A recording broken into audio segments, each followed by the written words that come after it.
Welcome करता हूँ अपना इंस्टीट्यूट प्रगति स्टडी पॉइंट।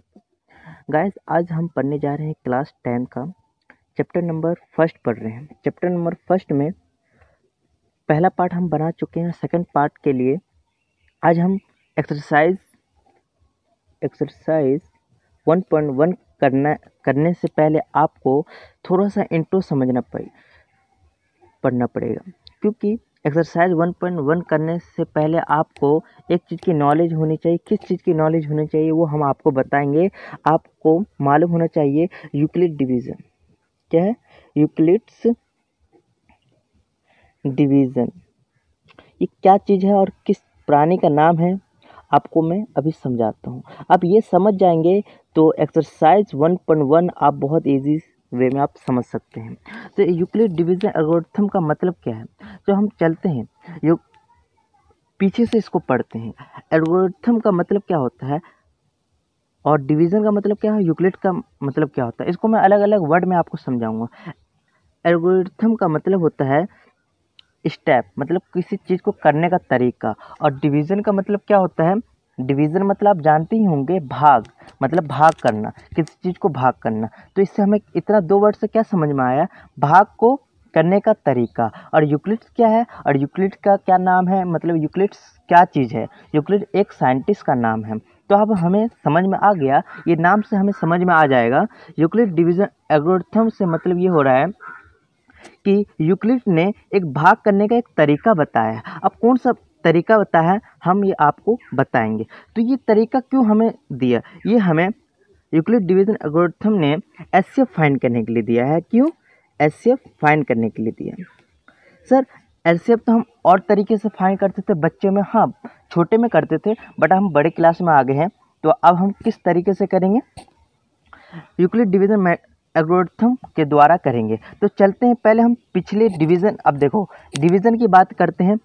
तो डिवीज़न क्या होता है सर, डिवीज़न हम एग्जाम्पल के द्वारा आपको समझाना चाहेंगे, बहुत सिंपल वे में आपको समझाएंगे। तो देखिए यहाँ पर मैंने एक डिवीज़न का साइन बनाया और यहाँ पर मैं क्वेश्चन ले लेता हूँ 4 2 ले लिया। अब देखिए इसका मतलब मैं भाग करना है इसको, ये कितने से जाएगा, 2 बार में जाएगा। 9 2 जब 4 2 8 होता है ना, तो यहाँ 2 लिख देते हैं, यहाँ 1। अब यहाँ क्या माइनस कर देंगे, 1 आया, क्या बचा 1। अब इसी को समझना है। अब ये समझ जाओगे, ये तो आपको आता ही होगा, बट मैंने आपको सिर्फ इंट्रो दे रहा हूँ, इंट्रोडक्शन दे रहा हूँ। तो देखिए थोड़ा मैं स्पीडी से आपको पढ़ाऊँगा। तो देखिए इसको क्या बोलते हैं, डिवीज़र डिवाइज़र क्या बोलते हैं सर, डिवाइज़र बोलते हैं। इसके अंदर जो पिस रहा है आदमी, जो नंबर पिस रहा है उसको क्या बोलते हैं, डिविडेंड। क्या बोलते हैं, डिविडेंड बोलते हैं। और ये जो आंसर हमारा आया, जैसे 2 बार में आया है, इसको क्या बोलते हैं, क्वेश्चन बोलते हैं। क्या क्वेश्चन बोलते हैं। और जो बचा है उसको क्या बोलते हैं, रिमाइंडर। ये हमें आता है, हमें मालूम है, बट आपको मैं सिर्फ समझाने के पॉइंट ऑफ व्यू से आपको समझा रहा हूँ। ये नहीं कह रहा हूँ कि आपको नहीं आता है, बट आपको यूक्लिड डिवीज़न समझने से पहले आपको ये समझना आना चाहिए। चलते हैं अब हम इसको एक और वे में लिख के दिखा सकते हैं, मतलब इसी को हम और तरीके में लिखते हैं, जैसे कि डिविडेंड इक्वल टू, मैंने राइटिंग थोड़ा गंदा है, आप साइड में लिखा होगा उससे भी आप पहचान सकते हैं। डिविडेंड इक्वल टू डिवाइज़र होता है, क्या डिवाइज़र इनटू गुना क्वेश्चन प्लस रिमाइंडर होता है, रिमाइंडर। ये समझिए। अब देखिए ये हम डिवीज़न ये लिखे क्योंकि हम ऐसा है ना, इसको हम ऐसे भी लिख सकते हैं। चलते हैं इसको हम ना लिख के हम एक सिंबल दे देते हैं। डिवाइज़र को देखो, डिविडेंड को हम ए दे देते हैं, क्या है, डिविडेंड को हम ए बोल देते हैं, और डिवाइज़र को क्या बोल देते हैं, बी बोल देते हैं, और क्वेश्चन को क्यू बोल देते हैं, और रिमाइंडर को आर से डिनोट कर देते हैं। समझ में आ गया सर। तो देखिए मैंने सिर्फ आपको डिनोट करके दिखाया। अब हम डिविडेंड ना लिख के हम सिर्फ ए लिख देंगे सर, डिविडेंड ना लिख के हम ए का यूज़ करेंगे। डिवाइज़र का मतलब क्या होता है, बी होता है, और क्वेश्चन का मतलब क्या होता है सर, क्यू होता है, प्लस रिमाइंडर का मतलब आर होता है। अब समझ गए। ये सर यूक्लिड डिवीज़न एल्गोरिथम का एक मैंने स्टेप बता दिया सर, फर्स्ट स्टेप। और इसी को ध्यान में देते हुए आपको एक बात और याद रखनी है कि हमेशा हमेशा ऑलवेज आर की वैल्यू हमेशा छोटा होगा। किससे छोटा होगा? डिवाइज़र से। डिवाइज़र में बी लिख देता हूँ। डिवाइज़र मतलब ये हमेशा छोटा होगा। किससे छोटा होगा? ये जो जिससे मैं भाग कर रहा हूँ, जो डिवीज़र होगा हमारा। और कहाँ आर की वैल्यू कहाँ तक लाइक करेगा? 0 मतलब 0 से बड़ा होगा। 0 हो सकता है या 0 से बड़ा होगा, माइनस में नहीं होगा। अब बात समझ में आ गई होगी सर? हाँ सर, समझ में आ गई। चलते हैं अब। ये यूक्लिड डिवीज़न का एल्गोरिथम का ये एक फॉर्मूला हम आपके सामने रख दिए हैं। क्या कर दिए? एक फॉर्मूला आपके सामने मैं बता दिया। तो फॉर्मूले इसको और अभी मैं और डीपली समझाऊंगा। तो चलते हैं आपके सामने एक क्वेश्चन ले लेते हैं। मैं जो क्वेश्चन आपके सामने मैं प्रूव किया था, ये फॉर्मूला सही है भी कि नहीं है, इसको मैं चेक करके आपको बता देता हूँ। एक की जगह हम यहाँ देखिए 9 है। 9 को हम ए वाला तो यहाँ डाल दें, इक्वल टू बी की वैल्यू हमें यहाँ कितना मिला? 4 इंटू यहाँ देखिए सर, यहाँ देखिए क्यू की वैल्यू हमें 2 प्लस, और सर यहाँ भी देख लीजिए आर की वैल्यू हमें कितना मिला? 1। अब इसको हम सिद्ध करके देखते हैं कि दोनों इक्वल है कि नहीं है। तो देखते हैं, इसको इससे इंटू करूँगा तो 8 आ गया, अब प्लस 1। यस सर, ये तो प्रूव हो गया सर। सॉरी सर, ये वीडियो में थोड़ा नीचे देख के बना रहा था। तो देखें तो क्या हो गया सर?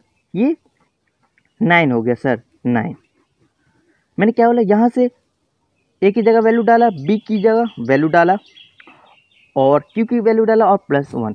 तो इसको सॉल्व करने के बाद हमारा दोनों इक्वल है। ये सर, ये फॉर्मूला बहुत ईजी है सर, हमें भी मालूम था बट मैं भूल रखा था। चलो अब हम यूक्लिड डिवीज़न एल्गोरिथम के बारे में, अब हमें ये पढ़ना क्यों पड़ रहा है? एचसीएफ निकालने के लिए। चलते हैं इसके द्वारा एचसीएफ निकालने। हाँ सर, हम आ गए हैं। अब यूक्लिड से हम जान पहचान तो हो गई है सर।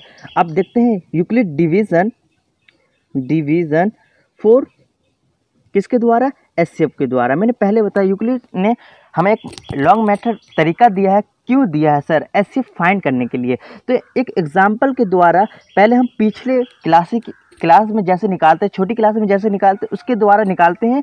और हम यूक्लिड लॉन्ग डिवीज़न जो मैटर हमें गिवन है, यूक्लिड ने हमें जो दिया है, जो साइंटिस्ट ने हमें दिया है, उसके द्वारा निकाल के देखते हैं कि दोनों सेम है कि नहीं है। इससे हमें समझ में आ जाएगा और एक्सरसाइज 1.1 आपको बहुत इजी वे में हो जाएगा। तो चलते हैं, फाइंड करना है एचसीएफ करना है सर, फाइंड करना है हमें एचसीएफ। और एचसीएफ का फुल फॉर्म क्या होता है सर? अब कोई बच्चे को मालूम होगा बट किसी को नहीं मालूम होगा, तो हम लिख के आपको देते हैं। हाईएस्ट कॉमन क्या होता है sir? Highest common factor. Yes sir. चलो मैं ये तो हम आपको मैं बताया फाइंड करना यूक्लिड डिवीज़न मेथड। तो देखते हैं सर, मैं एग्जांपल ले लिया, 9 ले लिया और 12 ले लिया, 12 ले लिया। अब देखते हैं इसका फैक्टर करने का तरीका बहुत इजी है। इसे ये 1, अब ये 2 से जाएगा, 2 से 6 जाएगा और 3 1। इसको सॉल्व करेंगे तो क्या होगा सर? इसका फैक्टर करना बहुत इजी है। 3 का इंटू 3 जो आता है इसी को लिख देते हैं। 1 आया तो 1 भी ऐसे लिख दो आप। और 12 2 इंटू 3। अब देखें इसमें से कॉमन क्या है सर? देखो, हाँ सर देखिए मैंने यहाँ फैक्टर कर दिया। इसको मैंने लिखना पहले भी सीख रखे हैं, छोटी क्लास में भी सीख रखे हैं। हाँ सर सीख रखे हैं। चलते हैं, अब फैक्टर तो कर लिए हम। देखो एचसीएफ के नाम से ही आपको एचसीएफ सिखा देंगे। कब सीखे थे हम? छोटी क्लास में सीखे थे। तो कॉमन का मतलब क्या होता है? इस दोनों में क्या कॉमन है? कॉमन मतलब सेम। तो देखिए इसमें 3 है, क्या इसमें है 3? क्या हाँ है। चलो 3 हम लिख लेते हैं अलग से, हमारा एचसीएफ यही होगा। अब देखते हैं एचसीएफ हो गया। और क्या कॉमन है सर? ये इसमें से सिर्फ एक लेना है। इस दोनों कॉमन है, एक लेना है। हाँ सर ले लिए, इसमें से 1।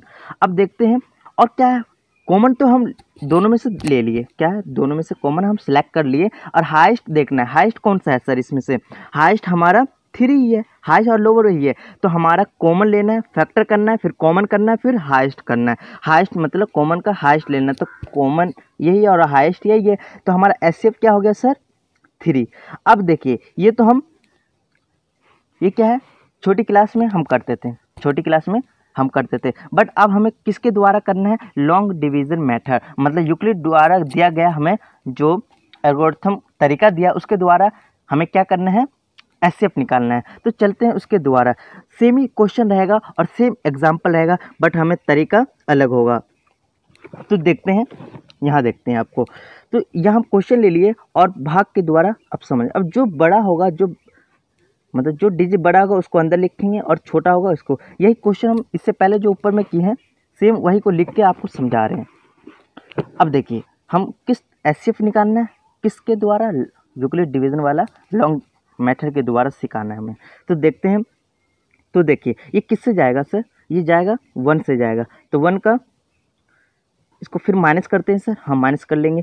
अब हो गया, ये पहला स्टेप कर दे। इतना स्टेप करने के बाद अब फर्स्ट यहाँ लिख लेना, और स्टेप में क्या लिखना है, 12 इक्वल टू, मैं एक फॉर्मूला बताया था वो फॉर्मूला आपको यहाँ लिख देता हूँ, equal to B into Q plus R. ये फॉर्मूला मैं पहले भी बताया था, और एक जगह और बताया था यू आर लेस बी होना चाहिए। ये बात आपको दो चीज़, एक फॉर्मूला ये है और इसी को मैं कन्वर्ट कर दूंगा इसमें, मतलब ये वाले को इस चीज़ मतलब इस फॉर्मूले में कन्वर्ट कर दूंगा।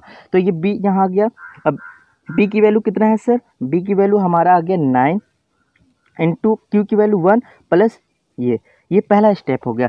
सेकेंड स्टेप में क्या करेंगे, सेकेंड स्टेप बहुत अच्छी बात है इसमें कि इसमें उल्टा हो जाता है, जो हमारा रिमाइंडर हो जाता है वो डिवीज़र बन जाता है, और जो पहले वाला डिवीज़र हमारा क्या बन जाता है, किसके अंदर आ जाता है, डिविडेंड बन जाता है, मतलब वो ए बन जाता है। फिर वही सॉल्व करेंगे, कितने के टेबल में जाता है, 3 के टेबल में, तो ये कितना आएगा, 9 आ जाएगा, इसको माइनस करना 0, बस हमारा आंसर आ गया। सेकेंड स्टेप, ये हम भाग करने के बाद सेकेंड स्टेप लिखेंगे, इसके अंदर वाला को यहाँ लिख देते हैं, और जो हमारा डिवाइज़र है कितना, यहाँ पर बी की वैल्यू कितना है, 3, कितना 3 इंटू, और क्वेश्चन है 3 प्लस आर, क्वेश्चन हमारा 0। तो यहीं पर हमारा एचसीएफ आंसर कब आएगा, आर जब 0 हो जाएगा तब हमारा आंसर होगा कौन सा, बी वाला आंसर होगा। तो बी देखते हैं यहाँ कौन सा है, यहाँ ए ये हो गया, बी ये हो गया, और क्यू ये हो गया, और प्लस आर की वैल्यू 0 हो गया, हम वहीं रुक जाना है, और बी